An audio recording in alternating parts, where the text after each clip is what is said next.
Before we go, we want to take a moment to honor someone who was an instrumental part of our CBS News family. Longtime photojournalist George Christian died over the weekend. Throughout his more than 40-year career, he helped us document iconic moments all over the world, from the fall of the Berlin Wall to Nelson Mandela's release from prison, and his election as South Africa's president.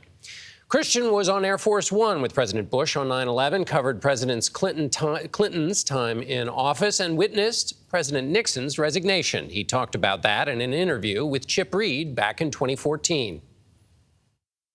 I've been fortunate enough to be in places where I would have paid CBS to be there. This was one of them, and I would have paid a lot, and I think a lot of people would have. You had a front row seat on history. I had a front row seat. I wasn't sitting, though. I was standing, hiding behind the camera. Wow. George Christian earned an Emmy Award and a Special Lifetime Achievement Award from the Radio and Television Correspondents Association for all of his incredible work. Our hearts go out to his family. George shot the first piece I ever did for CBS News, and he was on the head-on camera for Face the Nation.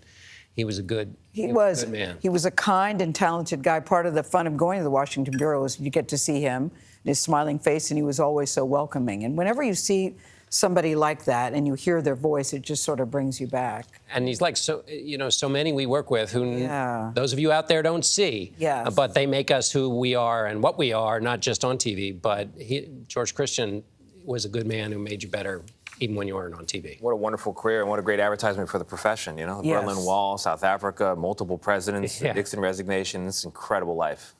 And to see him in a suit and tie standing behind the camera. I always think that's nice. George, you will be missed. Our condolences again to your family.